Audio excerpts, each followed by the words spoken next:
Bienvenidos al podcast de Voces de la Nación, el lado B de los panistas. Acompaña a Jerry a descubrir la otra cara de la moneda nunca antes vista de los políticos. ¿Qué tal, amigos? Bienvenidos a otro podcast de Voces de la Nación. Yo soy Jerry y el día de hoy tenemos una invitada muy especial.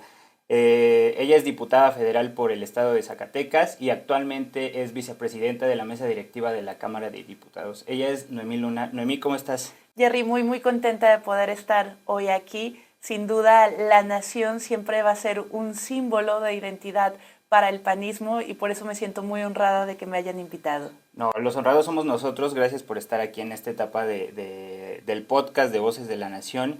Y quiero empezar con una pregunta muy importante para que sepamos cuál es la razón por la que llegaste a la política, cuál es la razón por la que llegaste al PAN.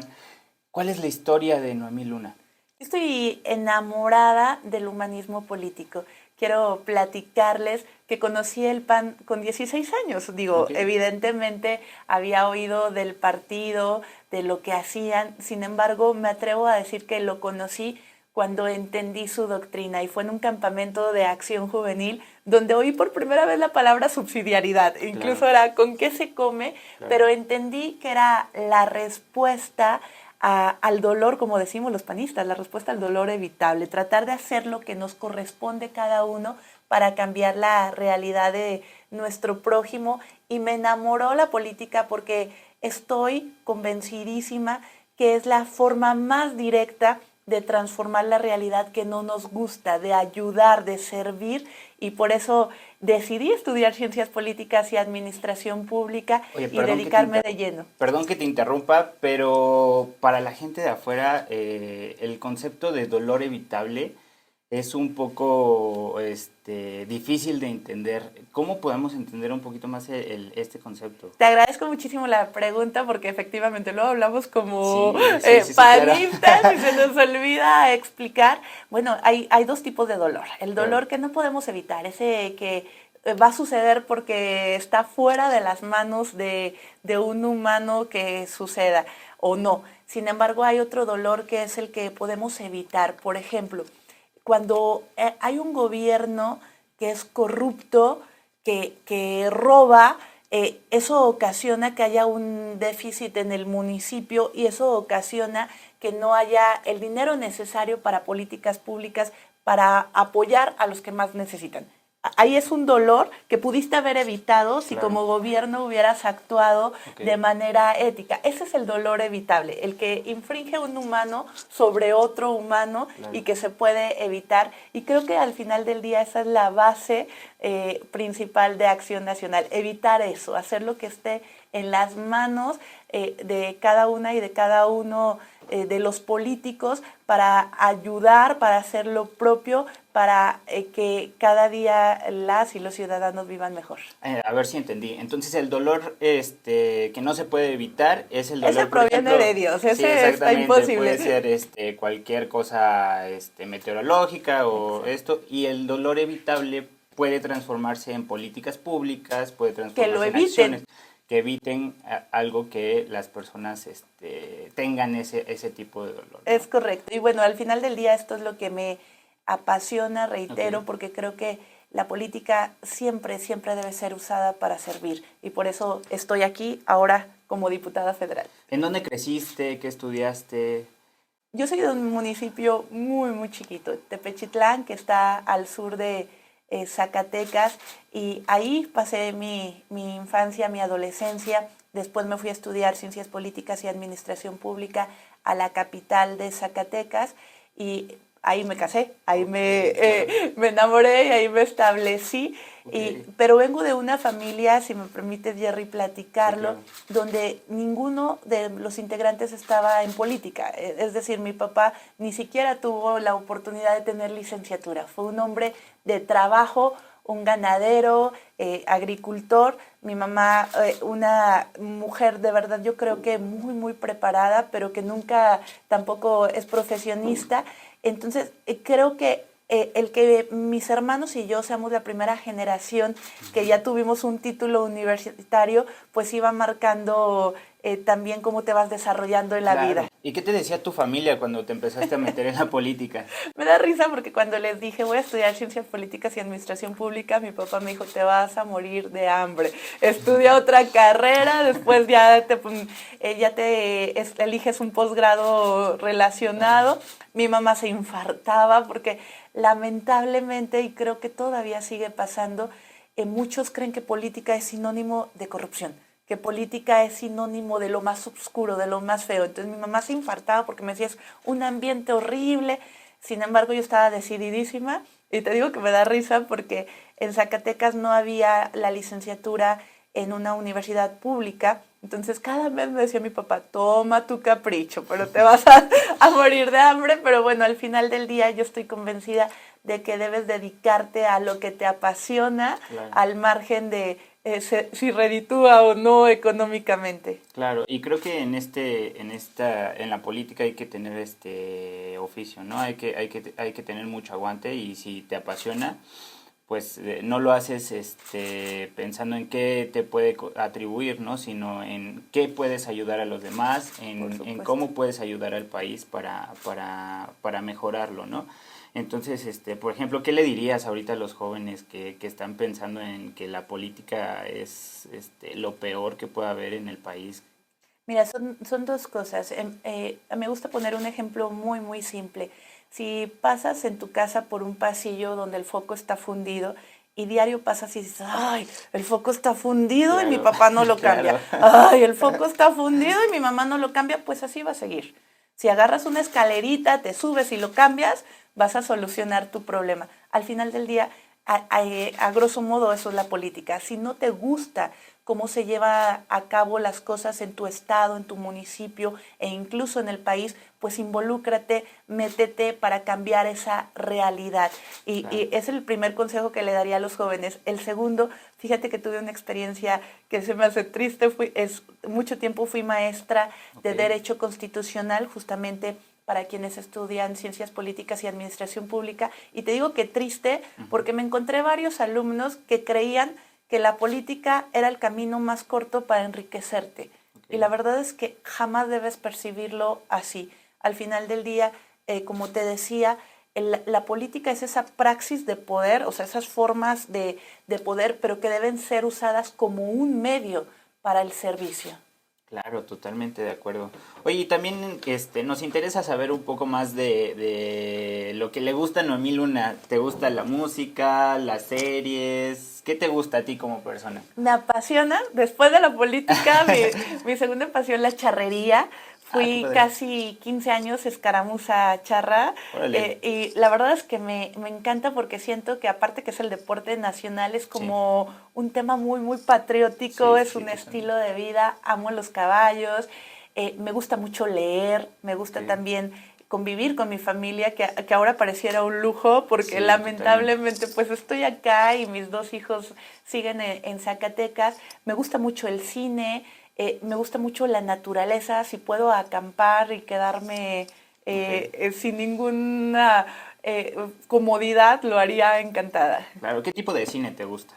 Mira, de verdad, suena cursi, pero amo la comedia, amo las películas románticas. Creo que la vida de por sí es como trágica, de por sí siempre tiene problemas como para ir a meterme al cine a ver un drama que no me encanta, pues. Amo lo que es muy ligero. ¿Ahorita estás viendo alguna serie?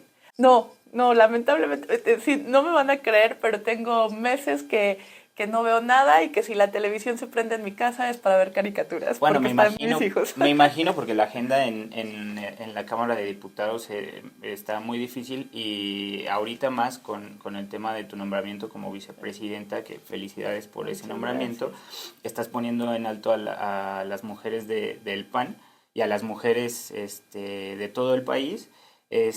¿Cómo es ahorita la agenda en la Cámara de Diputados? ¿Cómo es tener todo esto? ¿Cómo es tu vivir a diario? Bueno, veníamos de un receso legislativo que un receso no significa bajo ninguna circunstancia que son vacaciones, efectivamente. Yo lo aproveché para ir a los municipios de Zacatecas para trabajar también un poco en el partido, porque para mí es importantísimo seguir viendo a la militancia del PAN, claro, porque al final del día es de donde vengo. Y fue muy sorpresivo que tenemos una semana que empezó el periodo ordinario. Debo decir que fue muy sorpresivo que me hicieran el favor de ponerme como vicepresidenta y sí transformó absolutamente todo. Y si tú me lo permites, Jerry, pues aprovecho también para decir que estoy lo que sigue de agradecida con el partido, porque al final del día, aunque es una vicepresidencia en la que debes de actuar con mucha institucionalidad y entendiendo que la mesa es para toda la Cámara y que debes respetar la pluralidad y a los demás grupos parlamentarios, al final son posiciones que pone el partido. Claro. Y estoy muy agradecida, pero al mismo tiempo muy comprometida, porque entiendo como ese peso que te ponen encima. Pero bueno, vino a transformar todo, porque ha sido una semana muy, muy compleja, dado que empiezo con esta nueva responsabilidad y en un momento crítico para el país. Y digo crítico porque la primera discusión fue en torno a las reformas, a las leyes secundarias respecto a la Guardia Nacional. Bien. Entonces, pues, lo que está en juego no es cualquier cosa, y sí me he abocado completamente al trabajo legislativo. Justo hace 8 días, el 6 de septiembre, cumplió años mi hijo mayor, y pues me lo tuve que traer porque le dije, a ver, no vas a tener mamá en tu cumpleaños, mejor vente tú. Pero pues es un juego de tratar de equilibrar siempre la vida familiar con la vida personal, pero sobre todo con la vida profesional.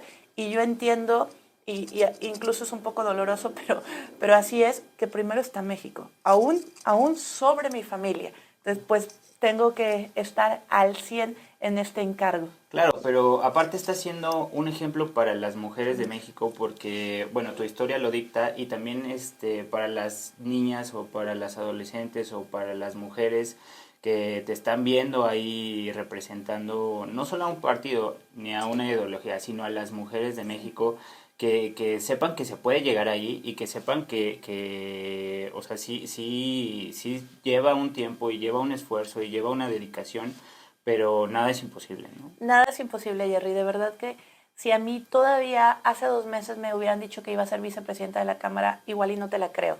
Y si hace 20 años me hubieran dicho, a ver, vas a ser diputada local de 26 años y de 38, perdón, ya diputada federal, quién sabe si lo hubiera creído. Pues evidentemente nada es fácil, pero también creo que al final tú lo dijiste muy correctamente, nada es imposible. Todavía a nuestra generación, aunque ya hubo un legado de mujeres que nos han abierto camino, pero todavía a nuestra generación nos toca seguir rompiendo techos de cristal, nos toca seguir rompiendo esquemas donde todavía a los hombres, y lo digo con cariño y con respeto para ellos, pero todavía muchos están formados en un tiempo en donde les cuesta entender que las mujeres opinamos con igual nivel que ellos, que tenemos las mismas capacidades, que tenemos incluso algunas más cartas credenciales, que al final del día la capacidad nunca debe ser un tema de género. Y esta mesa directiva es muy sui generis, porque aparte de la presidencia de Santiago Krill, que también creo que es muy, muy adecuada, que es un hombre muy conciliador y que está ahí en el momento indicado, pero aparte de él somos puras mujeres, 3 vicepresidentas y el resto de secretarias mujeres, y esto no se había visto hace nunca. Más, incluso algunos días que Santiago ha tenido que cumplir con otras responsabilidades y que se retira de la mesa, pues la foto es muy peculiar, porque claro, estamos literal puras mujeres, y yo entiendo lo que eso significa, porque siempre lo digo, a las mujeres se nos exige lo doble y se nos perdona la mitad. Entonces claro, tenemos todavía más compromiso de hacer las cosas bien. Y créeme, Jerry, que hay ocasiones que estoy en la presidencia dirigiendo la sesión y volteo a ver el recinto y casi me pongo a llorar, porque digo, ¿qué importancia estar ahí? O sea, lo que significa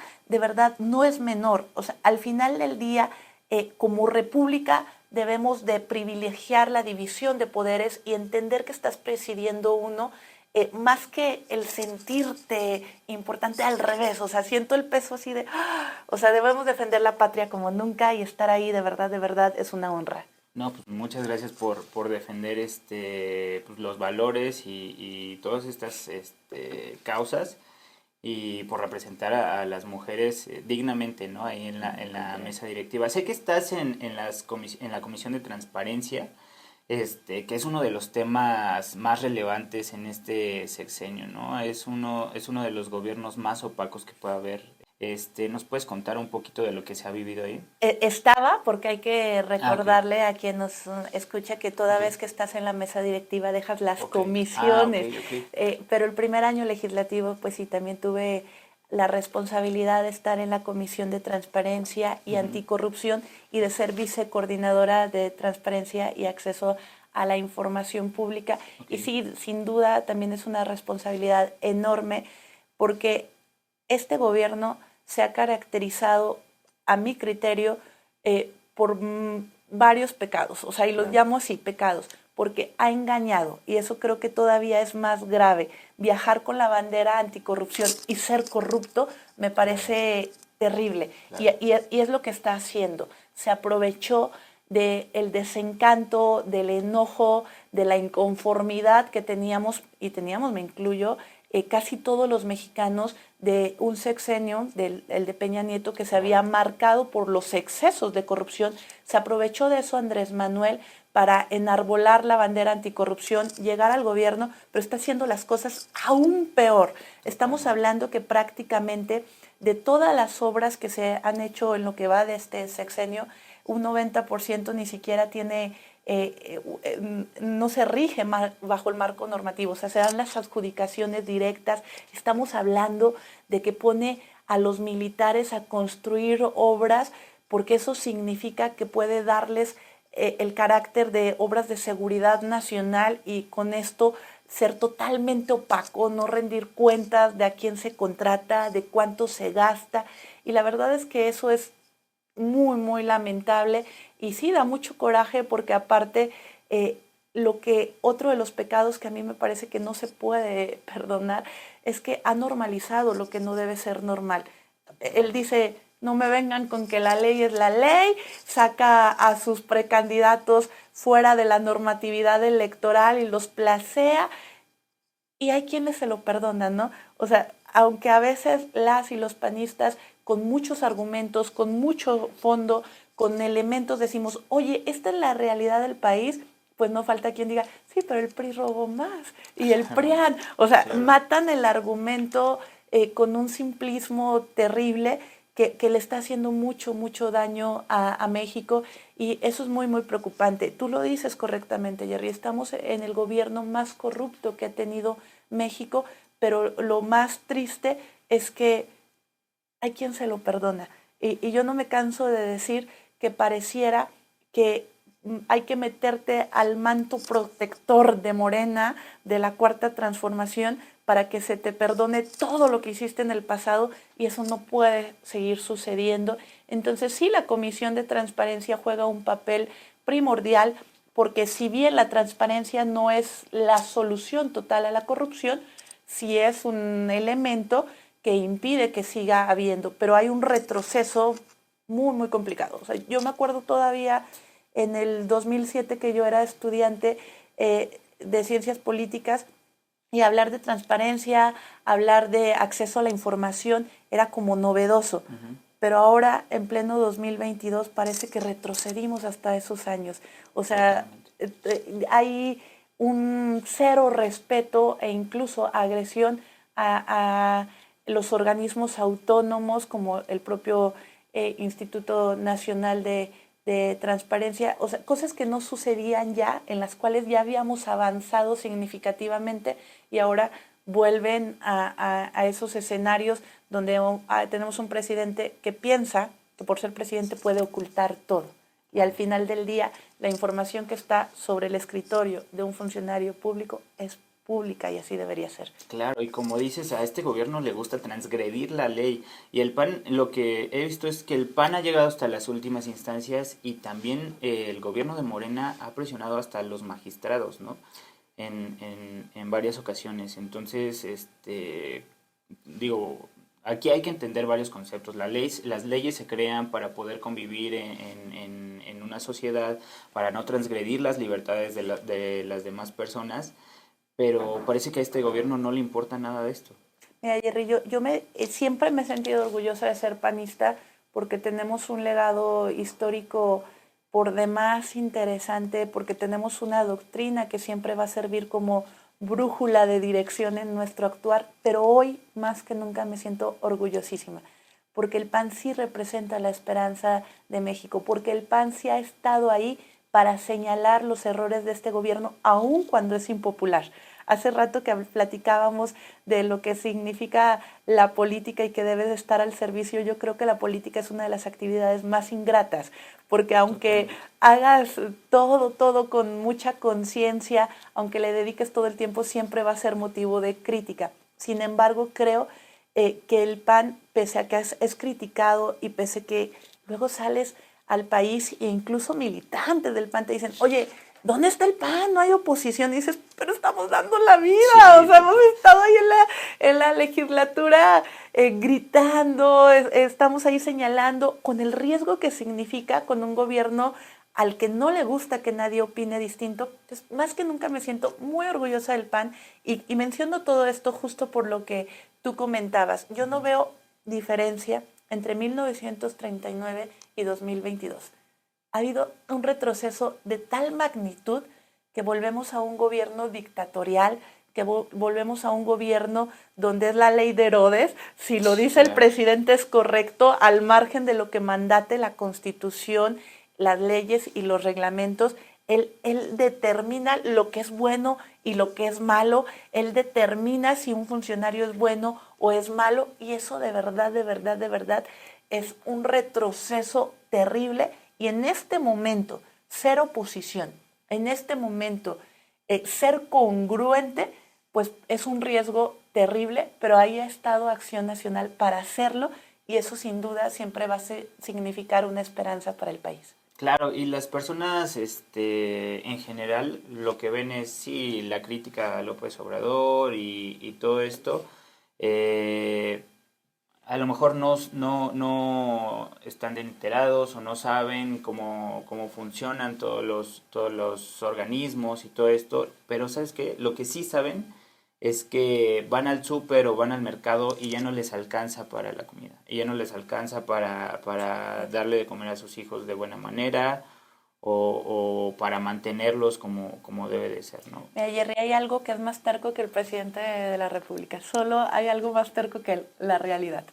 O sea, la realidad no la puede ocultar nadie y la realidad es que el precio de todos los insumos de la canasta básica ya está por las nubes y la realidad es que la inseguridad se ha desatado a niveles dolorosísimos. Yo vengo de un estado donde no nomás nos robaron la noche, o sea, ya no es riesgoso, ya no da miedo salir nada más de noche, ya nos robaron el día, claro. Ya da miedo salir de día. Vengo de un estado como muchos otros del país, donde estar en el templo, donde estar en la universidad, donde estar en la plaza pública ya es riesgoso. Mataron a Caleb, un niño de 3 años que estaba acompañando a su abuelita a misa. Mataron a una estudiante universitaria en la Facultad de Derecho en horas de clase. Mataron a una familia en una plaza céntrica el Día del Padre. ¿Qué quiero decir con esto? Eso ya no lo puede ocultar el presidente de la República. O sea, por más que él diga las cosas van bien, la realidad que vivimos las familias es terrible en todos los sentidos. Todos los días veo con mucho dolor cómo llegan a tocar las puertas de las y los diputados para decirnos, oye, de verdad no me alcanza para pagar la medicina porque ya no me la están dando en las instituciones públicas. Ya no sé qué hacer porque mi hijo tiene cáncer y no hay quimioterapias en este país. Esa es la realidad. O sea, la realidad es que sí estamos sumergidos en grandes crisis que el presidente de la República no quiere ver. Como nunca se ha atentado contra las mujeres. Los feminicidios han crecido a niveles dolorosísimos y él se limita a decir movimiento de los neoliberales, movimiento de los conservadores. Y reitero que cuando ves esa realidad, más que nunca estamos obligados a hablar. Aunque a muchos no les guste que critiquemos, tenemos que criticarlo porque para poder tener propuestas hay que tener el diagnóstico. Y si algo legitima la crítica, pues también es la propuesta. Y también Acción Nacional desde la Cámara de Diputados, desde la Cámara de Senadores, con nuestros gobernadores y gobernadora, con nuestros alcaldes, hemos estado ahí para proponer. Cuando decimos, esto está haciendo mal el presidente, también decimos el cómo sí se puede hacer. Entonces yo estoy convencida, pues, que sí es un momento crucial para el partido, que sí está Acción Nacional para México como nunca. Es lo que le digo a todos, el PAN es un partido muy criticón, pero la verdad es que es el partido que más propone y a cada crítica hay una propuesta detrás y eso es lo que sustenta la crítica que se está llevando a Pero cabo. Es muy bueno ser crítico, decía un politólogo con el cual coincido totalmente, que los ciudadanos deben de tener la boca muy abierta para hablar bien de las cosas buenas del país, de la belleza de nuestros ríos, de la belleza arquitectónica de nuestras ciudades coloniales, de la gente buena que se levanta a trabajar de madrugada, pero también tener la boca muy abierta para hablar mal de lo que hacen los gobiernos en turno, porque eso permite que se cambie esta realidad. Y vuelvo al ejemplo tan simple del foco. No pudiéramos pasar sin decir el foco está fundido, porque si no decimos el foco está fundido, pues no te vas a subir a cambiarlo. Claro. Entonces al final del día tienes toda la razón, hay un PAN crítico pero un PAN propositivo. Claro, oye, y también he visto en tus redes que has andado mucho por Zacatecas, de gira y todo esto. ¿Cómo te trata la gente allá? Mira, yo amo Zacatecas, me siento muy, muy orgullosa de la riqueza zacatecana en todos los sentidos y tengo la costumbre de hacer un blog semanal.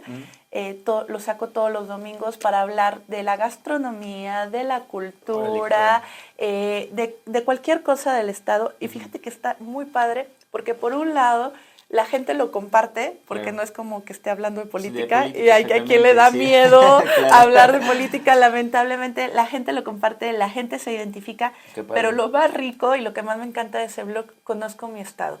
Y si alguien aspira a gobernar un municipio, un estado o un país desde cualquier trinchera, llámese Cámara de Diputados, llámese gobernatura, llámese lo que se llame, debes conocerlo. Claro. Debes conocer su historia, debes conocer sus costumbres, debes conocer el día a día de la gente y este blog me ha enriquecido mucho, entonces aprovecho el ir a los municipios para saludar gente, para hacer el blog y pues sí he recorrido Zacatecas aún con la complicación que significa, claro, porque como te decía, es un estado donde andar en carretera ya es un riesgo, pero yo estoy convencida que al final del día debemos seguir haciendo nuestra vida cotidiana, porque como decía Abascal, la única solución para terminar con el mal es ahogándolo en abundancia de bien. Claro. Entonces, pues nosotros necesitamos hacer lo propio. Claro. Oye, y acá entre nos, ¿cuál es tu comida favorita de Zacatecas y tu lugar favorito? Yo fui hace poco y la verdad es que el centro está padrísimo, me gustó muchísimo y volvería a ir sin lugar a dudas. Mira, yo creo que mi lugar favorito sí es esa parte del centro histórico, la catedral a mí se me hace está hermosísima. Hermoso. Plaza de Armas, desde donde se ve el teleférico, que aparte déjenme presumirles que es el primer teleférico que se instaló en América Latina. Desde ahí se ve el Cerro de la Bufa, más allá de la historia, que es donde concluyó la Revolución Mexicana con la toma de Zacatecas, es hermosísimo. Entonces esa parte del centro a mí me enamora, me encanta, me fascina caminarlo con mi familia. Mi comida favorita no es zacatecana, por eso me da risa. Amo los chiles en nogada. Okay. O sea, de verdad creo que esta temporada pudiera desayunar, comer y cenar chiles en nogada. Me encanta el pozole. De Zacatecas, créeme que me gusta todo. Soy lo que sigue de garnachera. O sea, sí, ¿Qué garnacha nos recomiendas de Zacatecas? Mira, es que hay de todo. Si vas a Nochistlán, los tacos de carne asada que están en un puestito en la plaza del municipio son riquísimos. Si vas a la capital, desde los tacos de tripa que están por los panteones, o sea, de verdad es que, y te iba a platicar justo eso, que mientras fui dirigente estatal teníamos un grupo donde estábamos todos quienes colaborábamos con el estatal, y me mandaban fotos así de un plato. Y ya les decía, estás en los tacos dorados del mercado de Tlaltenango. O sea, conozco la garnacha todos, porque de verdad es que la amo, me encanta. Y de verdad prefiero 1000 veces comer en la calle que comer en un restaurante formal. De verdad es algo que me encanta. Es mucho más rico. Oye, Noemí, pues este podcast va a estar saliendo en vivo en Facebook Live, en Spotify, en Apple Podcast. Algo que le quieras decir a la audiencia, que generalmente son jóvenes. Yo si me lo permites, Jerry, primero felicitarlos. Qué padre la dinámica de este podcast. Y si me lo permites, dirigirme primero a los panistas, sobre todo a los de Acción Juvenil, que de verdad se dediquen con muchísimo amor a servirle al partido, que no compren grillas, porque luego los que ya tenemos más tiempo en el partido traemos estereotipos que nos han ido heredando, y creo que es el momento de transformar eso, de que entendamos que más que nunca México necesita un PAN fuerte, un PAN vigoroso, y que lo vigoroso, que el ánimo, que la energía, que la alegría siempre se la van a dar los jóvenes. Y al resto de las y los mexicanos decirles de verdad, con convencimiento, pero sobre todo porque tengo los elementos para decírselos, hay un PAN trabajando por México. Cueste lo que cueste, va a haber un PAN que salve la patria.